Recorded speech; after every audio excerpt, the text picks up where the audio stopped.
ஏன்னா யோகாவானது அடிப்படையிலேயே ஒரு மிகவும் எளிமையான கலையாகும். அது எப்படி அப்படின்னு பார்த்தீங்கன்னா, நமது உடலானது ஒரு குறிப்பிட்ட நிலையில் அமர்வது தான் யோகாசனம். யோகா செய்யும் போது கை கடிகாரம், பெல்ட், செருப்பு போன்ற எந்த ஒரு பொருளையும் நம்ம பயன்படுத்தக்கூடாது. யோகா பயிற்சியிலேயே மிகவும் சிறந்த பயிற்சி எது அப்படின்னு பார்த்தீங்கன்னா மூச்சு பயிற்சி தான். நம்ம இன்றைய அவசர காலகட்டத்தில் பல பிரச்சனைகளோட தவிச்சுக்கிட்டு இருக்கோம். மன அமைதி இல்லாமல் இருக்கும், சிலருக்கு தூக்கமின்மை இருக்கும், சிலர் உடல் ஆரோக்கியம் இல்லாமல் இருப்பாங்க. இல்லை சின்ன சின்ன கிளைமேட் சேஞ்ச் ஆனால் கூட சடனாக நம்மளுக்கு ஏதாவது ஒரு நோய், புது நோய் வந்து தாக்கும். இல்லை மனசில் ஏதோ ஒரு கவலை இருந்துக்கிட்டே இருக்கும், அதை நம்ம மனசை ஒருமுகப்படுத்தவே முடியாமல் ரொம்ப கஷ்டப்படும். இப்படி எல்லா பிரச்சனையும் இருக்கிற மக்கள் இந்த யோகா செய்வதன் மூலம் மன அமைதி, ஆழ்ந்த தூக்கம், உடல் ஆரோக்கியம். Loosening the joints are freely movement exercise. Freely movement எக்ஸசைஸ்ன்றது ஒன்றும் இல்லை. நம்ம ஜாயின்ஸை வந்து ஃப்ரீ பண்ணுறதுக்கு, ஆசனா பண்ணுறதுக்கு முன்னுக்க சின்ன சின்ன வார்ம் அப் எக்ஸசைஸ் பண்ணுறது தான் இப்போ மிக எளிமையாக நம்ம பார்க்கணும்.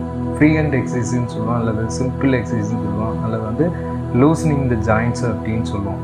The loosening the practice to help to the increase to the micro circulation. இப்போ வந்து ஒரு ஆசனாஸ் பண்ணுறோம் அப்படின்னா இந்த லூசனிங் த ஜாயின்ட்ஸு, லூசனிங் த போன்ஸு இதெல்லாம் பண்ணும்போது நம்மளுக்கு வந்து இன்னும் வந்து நிறையா வந்து யோகா பண்ணுறது கொஞ்சம் ஈஸியாக இருக்கும். அதில் வந்து பார்த்திங்கன்னா நெக் பெண்டிங்கு, shoulder movement, trunk movement, knee movement இதெல்லாமே பண்ணுறது தான் இந்த லூசனிங். லெசன் 2 யோகாசனா. யோகாசனா பண்ணுறதுனால என்ன பலன்கள், அதனுடைய நன்மைகளை வந்து மிக எளிமையான முறையில் இப்போ பார்க்கலாம். தாடாசனா. தாட் என்றால் பனைமரம். இந்த ஆசனத்தை செய்யும் போது உங்களுடைய உடல் பனைமரம் போல உயரமான நிலையில் இருக்கும். இந்த ஆசனத்தை செய்வதற்கு முதலில் நேராக நிமிர்ந்து நின்று உங்களுடைய 2 பாதங்களையும் 2 அங்குல தொலைவில் விரித்து வைக்கவும். இப்போது உங்களுடைய கைகளை தோள்வரை தூக்குங்கள். உங்களுடைய உள்ளங்கைகளை ஒன்றை ஒன்று நோக்கி இருக்குமாறு வைத்து விரல்களை ஒன்றாக கோர்த்துக் கொள்ளுங்கள். இப்போது மெதுவாக உங்களுடைய மணிக்கட்டுகளை வெளியே நோக்கி வளையுங்கள். இப்போது ஆழமாக மூச்சை உள்ளுக்கு இழுத்தபடி மெதுவாக உங்களுடைய கைகளை தலைக்கு மேலே தூக்குங்கள். அவை தோள்களுக்கு நேராக இருக்கட்டும். இந்த நிலையில் உங்களுடைய உடம்பை அசையாமல் வைத்திருங்கள். இப்போது உங்களுடைய குதிகால்களை தரைக்கு மேலே தூக்கி விரல்களின் மீது நில்லுங்கள். நிலை தடுமாறாமல் அல்லது உங்களுடைய பாதத்தை நகர்த்தாமல் இந்த நிலையில் சுமார் 10 முதல் 15 வினாடிகளுக்கு நில்லுங்கள். இயல்பாக மூச்சை உள்ளுக்குள் எடுத்து வெளியே விடுங்கள். இதே நிலையில் ஆடாமல் அசையாமல் நில்லுங்கள். ஆரம்பத்தில் நிலை தடுமாறாமல் இருப்பது சற்றே கடினமாக இருக்கலாம். இந்த நிலையை அடைவதற்கு உதவியாக நீங்கள் உங்கள் கண்களை ஒற்றை புள்ளியில் குவித்து வைக்க முயல வேண்டும். இந்த ஆசனத்தை தொடர்ந்து செய்து வந்தால் உங்களுடைய உடம்பு பேலன்ஸ் மேம்படும். இந்த ஆசனம் செய்வதால் உங்களுடைய முதுகுத்தண்டு நரம்புகளில் சிக்கல் ஏற்படுவது குறைகிறது. உடம்பு நிற்கும் நிலை மேம்படுகிறது. உங்களுடைய தொடைகள், முழங்கால்கள் மற்றும் குதிகால்கள் வலுவடைகின்றன. உங்களுக்கு இதய நோய், தலை சுற்றல் அல்லது கால் நரம்பு புடைப்பு ஆகியவை இருக்குமானால் இந்த ஆசனம் போடுவதை தவிர்க்க வேண்டும். இதே நிலையில் 10 முதல் 15 வினாடி வரை நின்ற பிறகு மெதுவாக மூச்சை வெளியே விடுங்கள். உங்களுடைய குதிகால்களை தரைக்கு இறக்குங்கள். கோர்த்திருக்கும் விரல்களை மெதுவாக விடுவித்து கைகளை கீழே இறக்கி நிற்கும் நிலைக்கு திரும்புங்கள். இந்த ஆசனத்தை தொடர்ச்சியாக செய்து வந்தால் உங்களுடைய உடம்பு மற்றும் மனம் ஒரே சீரான நிலையில் இருக்கும்.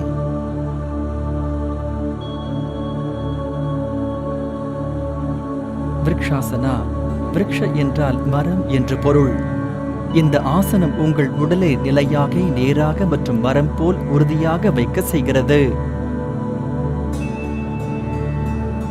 உங்கள் பாதங்களை ஒன்றுடன் ஒன்று 2 இன்ச் தூரத்தில் வைத்து நிற்கவும். உங்கள் கண்களுக்கு முன்னால் ஒரு புள்ளியில் உங்கள் கவனத்தை வைக்கவும். பிறகு ஆழ்ந்து சுவாசத்தை வெளிவிடவும். கவனமாகவும் மெதுவாகவும் உங்கள் வலது காலை மடக்கி அதை மேலே உயர்த்தி அதன் அடிப்பாதம் உங்கள் இடது தொடையின் மேலே வைக்கவும். உங்கள் ஆசனவாய் பகுதியை உங்கள் குதிகால் தொடுவதற்கு கூடுதல் கவனம் எடுத்துக்கொள்ளவும். இந்த நிலையில் உங்களை நிலைப்படுத்திக் கொண்ட பின்னர் மூச்சை ஆழ்ந்து உள்ளிழுத்து மெதுவாக உங்கள் கைகளை உங்கள் தலைக்கு மேலே உயர்த்தி உங்கள் கைகளை இணைக்கவும். அதனால் உங்கள் கைகள் இரண்டும் வணக்கம் சொல்லும் நிலையில் இருக்கும். சாதாரணமாக சுவாசித்து இந்த நிலையில் சுமார் 10 முதல் 30 வினாடிகள் இருக்கவும். இந்த ஆசனம் சமநிலையை, நிலையான தன்மையை மற்றும் மூளையின் விழிப்பினை அதிகரிக்கிறது. விருக்ஷாசனா உங்கள் நரம்பு தசை ஒருங்கிணைப்பினை அதிகரிக்கிறது. இந்த ஆசனம் உங்கள் கால்களின் தசைகளை வலுவாக்குகிறது. கீழ்வாதம், தலை சுற்றல் அல்லது உடல் பருமனால் அவதியுறுபவர்கள் இந்த ஆசனத்தை செய்யக்கூடாது. சுமார் 10 முதல் 30 வினாடிகளுக்கு விருக்ஷாசனாவில் இருந்த பிறகு மெதுவாக சுவாசத்தை வெளிவிடவும். மெதுவாக உங்கள் கைகளை கீழே கொண்டு வரவும். இப்போது உங்கள் வலது காலை தரையில் வைத்து நேராக நிற்கவும். ஆழ்ந்து சுவாசித்து மூச்சை வெளிவிடவும்.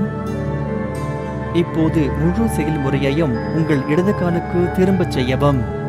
விருக்ஷாசனா உங்கள் உடலையும் உங்கள் மனதையும் ஆரோக்கியமாக வைக்கிறது. இந்த ஆசனா உங்கள் மூளையின் விழிப்பினை அதிகரிக்கிறது மற்றும் அதிகரித்த முனைப்புடன் உங்கள் வேலையை முடிக்க உதவுகிறது.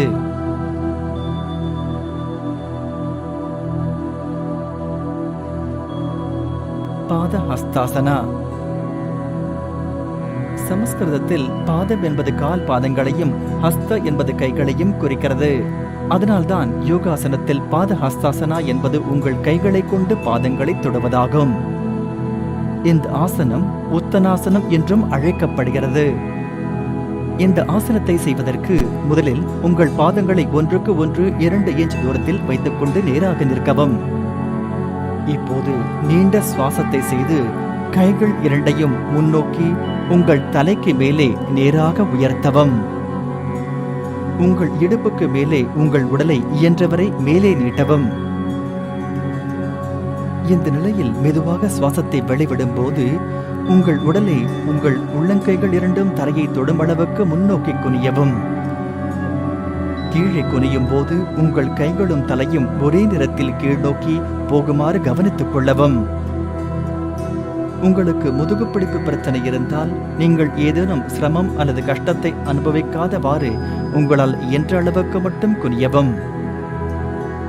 சாதாரணமாக சுவாசத்தை உள்ளே இழுத்து வெளியே விட்டு இந்த நிலையில் சுமார் 10 முதல் 30 வினாடிகளுக்கு இருக்கவும். பாதஹஸ்தாசனா உங்கள் முதுகெலும்பை நிகழ்வாக வைக்கும். இந்த ஆசனம் பெண்களின் மாதவிடாய் சுழற்சியின் போது பிரச்சனைகளில் இருந்து நிவாரணம் தரும். உங்களுக்கு ஏதேனும் இதய நோய்கள், முதுகு அல்லது முதுகெலும்பு தொடர்பான பிரச்சனைகள், தலை சுற்றல் அல்லது வயிறு வீக்கம் இருந்தால் செய்யக்கூடாது.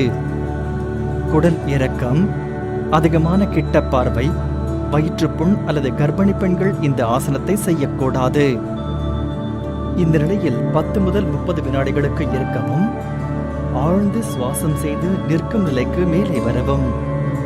உங்கள் கைகள் மற்றும் தலை ஒரே நேரத்தில் மேலே வருவதை கவனித்துக் கொள்ளவும்.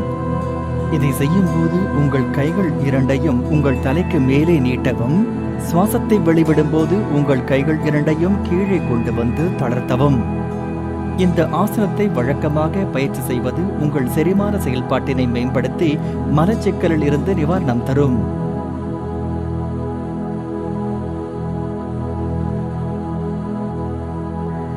இந்த ஆசனத்தை செய்யும் போது உங்களுடைய உடம்பு அரை சக்கரம் அல்லது சக்கரத்தின் பாதியை போன்ற நிலையில் இருக்கும். இந்த ஆசனத்தை செய்வதற்கு முதலில் நேராக நிமிர்ந்து நின்று உங்களுடைய 2 கைகளையும் இடுப்புக்கு ஆதரவாக இருக்கும்படி வைக்கவும். உங்களுடைய எல்லா விரல்களையும் ஒன்றாக சேர்த்து பிடிக்க வேண்டும். அப்போதுதான் உங்களுடைய இடுப்புக்கு சரியான ஆதரவு கிடைக்கும். இப்போது ஆழமாக மூச்சை உள்ளே இழுத்து மெதுவாக பின்னோக்கி உங்களுடைய கீழ் முதுகு பகுதியை வளைக்கவும்.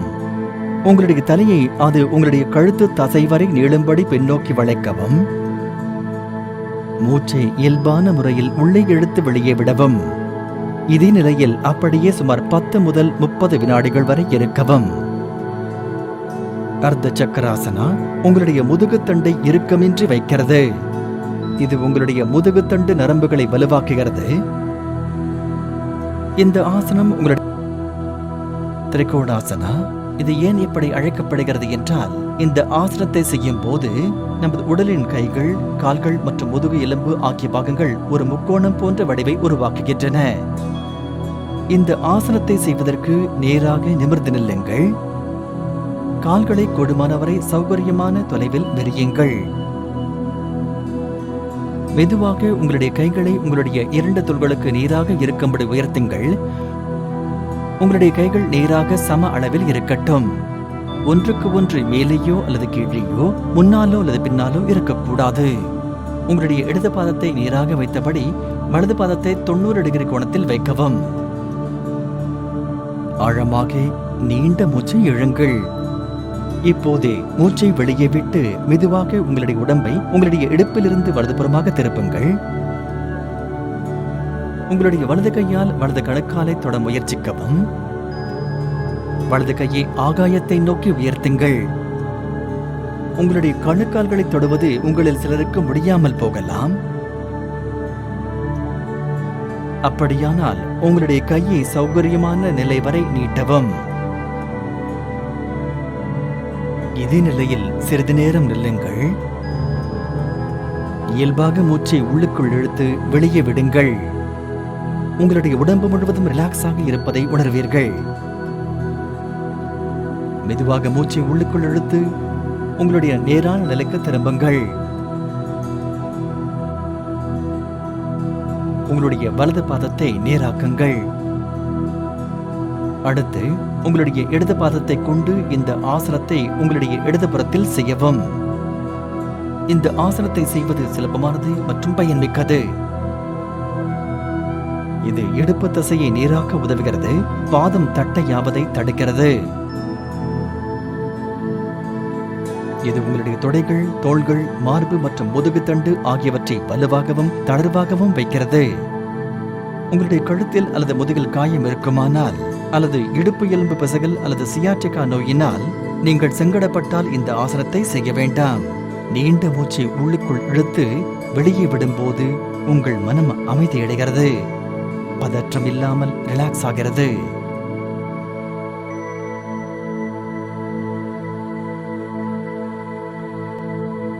பத்ராசனம் ஆங்கிலத்தில் மங்களகரமான அமரும் நிலை என்று அறியப்படுகிறது. இந்த ஆசனம் உங்கள் உடலையும் மனதை உறுதியாக வைக்க உதவுகிறது. பத்ராசனம் செய்வதற்கு காலை உங்களுக்கு முன்பக்கம் நீட்டி தரையில் நேராக உட்கார வேண்டும். உங்கள் கைகளை இடுப்புக்கு பக்கவாட்டில் வைத்துக்கொண்டு உள்ளங்கை தரையில் படுமாறு வைக்கவும். உங்கள் உடலின் எடை முழுவதும் கைகளில் இல்லாமல் இருக்க கவனமாக இருக்கவும். இந்த அமரும் நிலை தண்டாசனா என்று அழைக்கப்படுகிறது. இந்த தண்டாசனா அமரும் நிலையில் உங்கள் பாதங்கள் இரண்டையும் ஒன்றாக இணைக்கும் போது உங்கள் சுவாசத்தை மெதுவாக விடவும். இப்போது உங்கள் கைகளை உங்கள் பாத பெருவிரலோடு இணைத்துக் கொண்டு உங்கள் குதிகாலை உங்கள் ஆசனவாய் பகுதிக்கு நெருக்கமாக கொண்டு வரவும். அவ்வாறு செய்யும் போது உங்கள் தொடைகள் தரையை தொடவில்லை என்றால் அவற்றிற்கு அடியே தலையணைகளை அவற்றிற்கு ஆதரவாக வைத்துக் கொள்ளவும். பத்ராசனா என்பது விராமாசனா, அதாவது ஒரே நிலையில் அதிக நேரம் அமர்ந்திருப்பது. இந்த நிலையில் உங்கள் கண்களை மூடிக்கொண்டு சாதாரணமாக மூச்சை உள்ளிழுத்து வெளிவிடவும். பத்ராசனா உடலை உறுதியாகவும் மனதை நிலையாகவும் வைக்கிறது.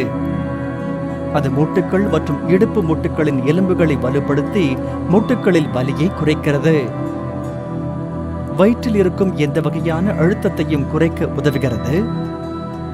அது பெண்களுக்கு மாதாந்திர மாதவிடாய் சுழற்சியின் போதும் பிற பிரச்சனைகளிலும் நிவாரணத்தை தருகிறது. அது கர்ப்பமாக உள்ள பெண்களுக்கு பயனுள்ளது. தீவிரமான கீழ்வாதம் மற்றும் இடுப்பு கீழ்வாதத்தால் அவதி இருப்பவர்கள் இந்த ஆசனத்தை செய்யக்கூடாது. சிறிது நேரம் இந்த நிலையில் அமைதியாக உட்கார்ந்திருக்கவும்.